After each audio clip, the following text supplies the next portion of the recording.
নমস্কার বন্ধুরা, welcome to my channel Mithu Rana Johnson. আশা করি সকলে সুস্থ আছেন ও ভালো আছেন। আজ আমি নিয়ে চলে এসেছি দুর্দান্ত স্বাদের বিয়েবাড়ির স্টাইলে দই কাতলা রেসিপি।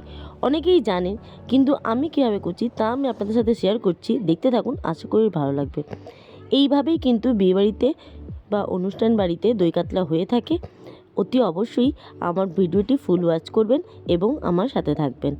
অনেকেই অনেক রকমভাবে দই কাতলা করে থাকেন, কিন্তু একবার এইভাবে কাতলা মাছের পেটি দিয়ে দই কাতলা করে দেখবেন, অসম্ভব লোভনীয় স্বাদ হয়। এমনকি অনুষ্ঠান বাড়ির স্বাদকেও কিন্তু হার মানাবে এই ঘরোয়া দই কাতলা রেসিপি। অসম্ভব লোভনীয় স্বাদ হয়, বিশ্বাস করুন, আপনারা না করে দেখলে কিন্তু বুঝতে পারবেন না। তাহলে চলুন দই কাতলা রেসিপি শুরু করছি। তার আগে বলে রাখি, দই কাতলা করার জন্য কিন্তু এখানে পেটির মাছই নিতে হবে, চর্বিযুক্ত কাতলা মাছের পেটি নিতে হবে। তাহলে দই কাতলার স্বাদটা কিন্তু দুর্দান্তভাবে বেড়ে যায়। আমি এখানে পেটির সাথে কয়েকটা গাদাও নিয়ে নিয়েছি, কারণ পরিবারে অনেকেই গাদা খেতে বেশি পছন্দ করে। এরপর মাছটা খুব ভালো করে ধুয়ে পরিষ্কার করে নিয়ে দিয়ে দেবো পরিমাণ মতো লবণ। লবণ দিয়ে মাছের সমস্ত পিঠ ভালো করে লবণ মাখিয়ে নেব।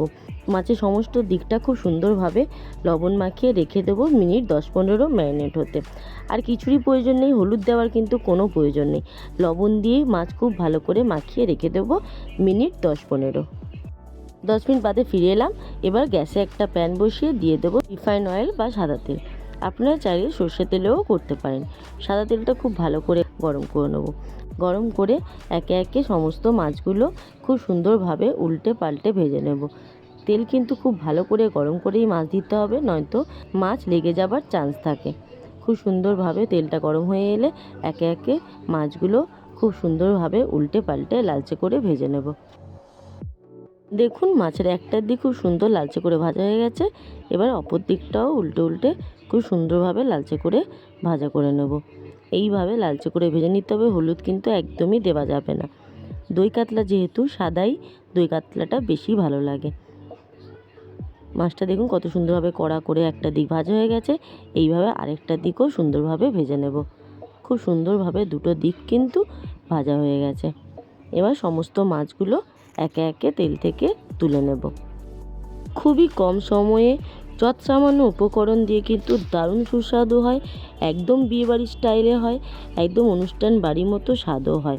একবার কিন্তু এইভাবে অতি অবশ্যই দই কাতলা করে খাবেন। সমস্ত মাছগুলো তেল থেকে তুলে নিলাম। এভাবে সমস্ত মাছগুলো লালচে করে ভেজে নিয়েছি।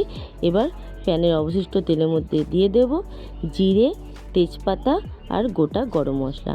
তারপরেই দিয়ে দেব পেঁয়াজ আর কাঁচা লঙ্কা কুচো করে গরম জলে হালকা 5 মিনিটের জন্য ভিজিয়ে রেখেছিলাম। তারপর গরম জল থেকে ছেঁকে পেঁয়াজ আর কাঁচা লঙ্কাটা এই তেলের মধ্যে দিয়ে দেবো।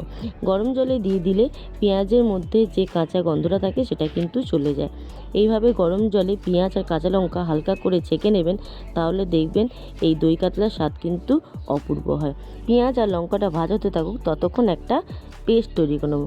পেস্টের জন্য এখানে নিয়ে নিয়েছি 6-7টা কাজু বাদাম, 4 মগজ আর 2 চামচ পরিমাণ পোস্ত। কাজু, 4 মগজ আর পোস্ত কিন্তু অতি অবশ্যই দেবেন। এটা দিলে কিন্তু দই কাতলার স্বাদটা সত্যিই ভালো হয়। পেস্ট একদম রেডি। আর এইদিকে পেঁয়াজ আর কাঁচা লঙ্কাও বেশ সুন্দরভাবে ভাজা হয়ে এসেছে। দেখুন, এই পর্যায়ে তৈরি করে রাখা কাজু, 4 মগজ আর পোস্তর পেস্টটা দিয়ে দেব। দিয়ে সব কিছু একসাথে খুব ভালো করে মিনিট 2-3 মতো রান্না করে নেব। বেশ সুন্দরভাবে কষে নেব। দেখুন, কষতে কষতে কতটা সুন্দরভাবে তেল ছেড়ে এসেছে। বেশ পারফেক্টভাবে আমার মশলা কষা হয়ে গেছে। এই পর্যায়ে গ্যাস বন্ধ করে দিয়ে দেব 2 চামচ পরিমাণ টক দই ফাটানো। গ্যাসটা বন্ধ করে দিতে হবে, নয়তো দইটা কেটে যাবার চান্স থাকে। গ্যাস বন্ধ করে টক দই দিয়ে খুব ভালো করে নাড়াচাড়া করে আবারও গ্যাসটা লো টু মিডিয়াম ফ্লেমে রেখে অন করে দেবো। তারপর একসাথে সব কিছু খুব ভালো করে মিশিয়ে মিনিট 2 মতো নাড়াচাড়া করে ওপর থেকে দিয়ে দেবো সামান্য পরিমাণে গরম জল। গরম জল দিয়ে আবারও খুন্তিটা বেশ সুন্দরভাবে নাড়াচাড়া করে সব কিছু একসাথে মিশিয়ে নিতে হবে। এই পর্যায়ে কিন্তু হাতা বা খুন্তি একদম তুললে চলবে না, দইটা কেটে যাবার চান্স থাকে। সব কিছু একসাথে মিশিয়ে মিনিট 2-3 রান্না করে নেবো। তারপর একে একে সমস্ত মাছ ভাজাগুলো দিয়ে দেব। এই সময় মাছ দিয়ে ফোটালে কিন্তু মাছের মধ্যে সমস্ত দই, কাজু, চারমগজ, পোস্তর যে ফ্লেভারটা থাকে সেটা কিন্তু সুন্দরভাবে চলে যাবে। একদম লাস্টে মাছ দিলে কিন্তু মাছের মধ্যে ফ্লেভারটা যাবে না। এই পর্যায়ে সমস্ত মাছ দিয়ে আবারও মিনিট 2-3 মতো রান্না করে নেবো। দেখুন আমার কিন্তু দই একদম কেটে যায়নি। যখনই আপনারা দই দেবেন তখন কিন্তু গ্যাসটা বন্ধ করে সমস্ত কিছু একসাথে খুব ভালো করে মিশিয়ে নিয়ে তারপরে গ্যাস অন করবেন, নয়তো দইটা কেটে যাবার চান্স থাকে।